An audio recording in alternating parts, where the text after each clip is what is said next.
Distinguished guests, ladies and gentlemen, it's a great pleasure for me to join you today at this very important symposium on single window. Single window, we have seen over the last 10 years, as a key area for trade facilitation implementation and has had huge success across the globe. We in UNECE are highly impressed by the work that you've done in your region, and in fact we often use your region as an example throughout the world as what can be done, what can be achieved in this exciting area of single window. I will not talk to you today about the single window itself, because I'm presuming that you already know quite a lot. You are implementers, you have a lot of experience. So all of the basics I will leave aside for other speakers, and as I said, you've already got a lot of experience in this area.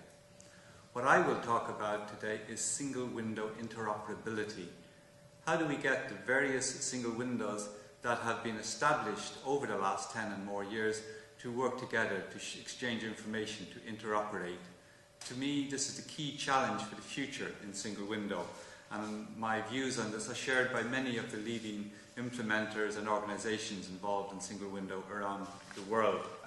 We in the United Nations Economic Commission for Europe are one of the 5 regional commissions of the UN, and I know you have other regional commissions there present among you. In UNECE, we focus mainly on standards development, developing recommendations and standards that are used globally. And in the area of trade facilitation, we have the United Nations Centre for Trade Facilitation and Electronic Business, UNCFACT, within UNECE.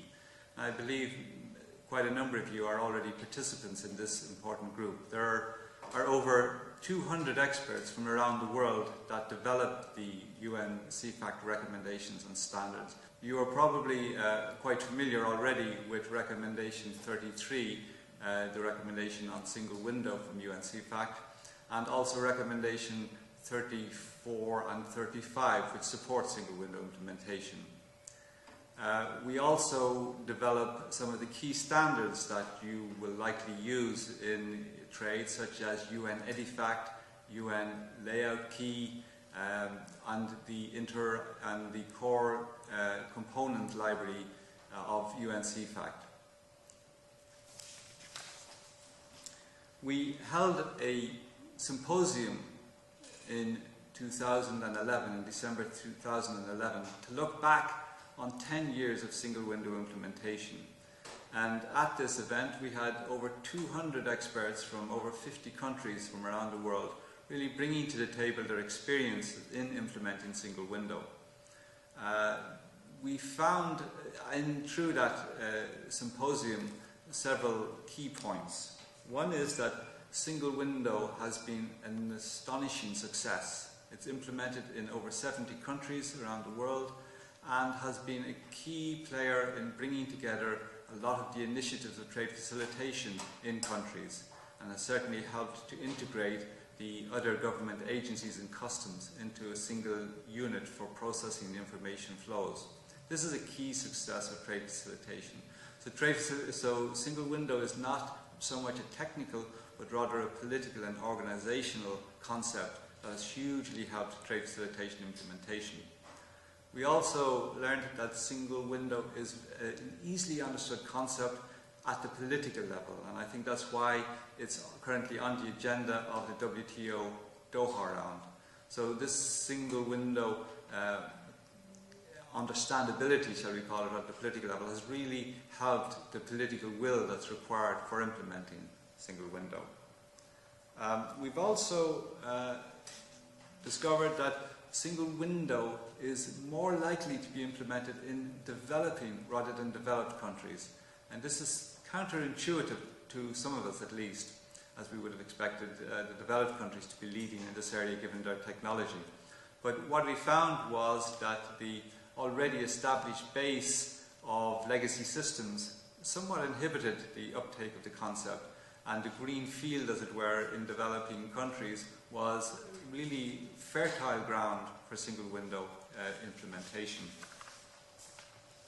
We also found that there are many different models of single window.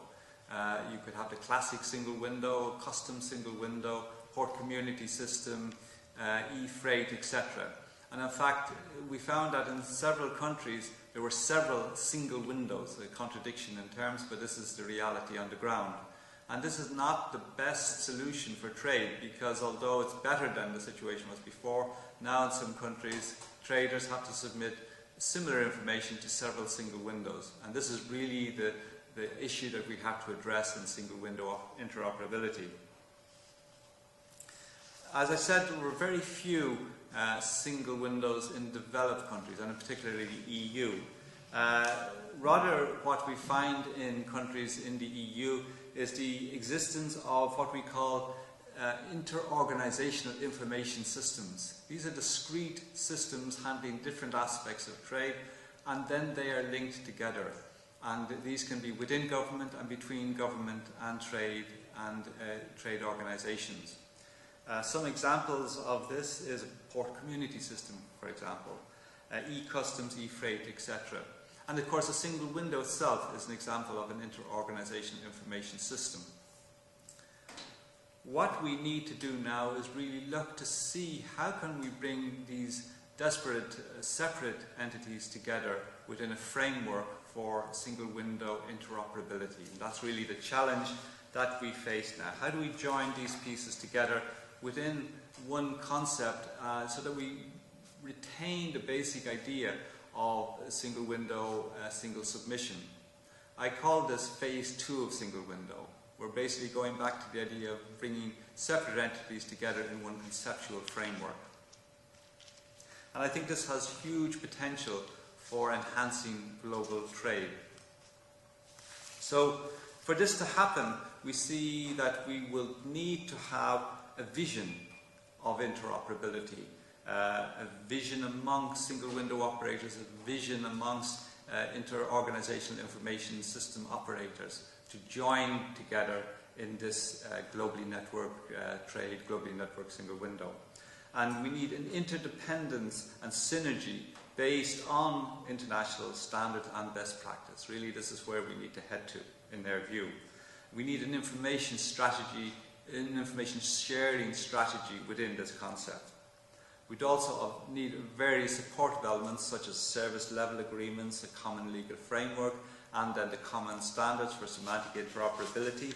And we'd want to ensure, certainly from a UN perspective, that these interoperable systems continue to provide access for SMEs, for developing countries, and that we really try to get back to the single entry point concept for single window, although this would be a more virtual concept and then virtual exchanging of this information. But we certainly want to ensure that we use and reuse information as much as possible, rather than having to submit the same information to different single windows. It defeats the basic concept. So within UN CFAC and within UN ECE, we're really focusing on this, and some of the key initiatives that we have underway at the moment are the development of Recommendation 36 on single window interoperability. This Recommendation 36 would follow Recommendation 33, 34 and 35 that I've already mentioned. We're also developing, in collaboration with UNCITRAL, a revised version of Recommendation 14 on the authentication of trade documents by means other than signature. This would be obviously a very important support component within this concept of single window interoperability. We will continue to develop the core component libraries and the semantic interoperability approach of UN CFAC. We're looking at the possible development of a recommendation on interoperability between data exchange systems. And we have, within the 5 regional commissions of the UN, we've prepared a paper on single window interoperability, which really explores some of these concepts as the inter-organizational information systems and how that relates to single window and how it can all be joined together. And from the initial feedback we've had from some of the key players in this area, such as the port community system operators, such as single window operators, such as leading governmental initiatives, we have strong support and buy-in for this. And what CFAC is considering is holding a symposium in 2014 on single window interoperability, probably in the latter half of the year, bringing together all of these key players really to thrash out what would be the framework, what would be the agreement, what would be the approach to setting up this exchange of information within this framework of single window interoperability. And we'll be doing a lot of work between now and then really to lay the pieces together, such as the legal framework, such as the technical framework, such as the organizational framework. So this is a huge piece of work. I think it's hugely important for the future and the future success and the future development of single window. And we would warmly invite you to participate in this. We really believe you have a lot of experience in the region, you have a lot of valuable lessons learned that you could share with us, and I'm sure a lot of very good and interesting ideas as to how we can achieve this. So that's my strong plea to you. Come on board with us, work with us in the development of this Recommendation 36, come to the symposium that we'll hold later in the year. So to conclude then, I think single window interoperability is the key next phase of single window. And I wish you every success with the rest of your symposium, and look forward to hearing back from you in the future. Thank you very much.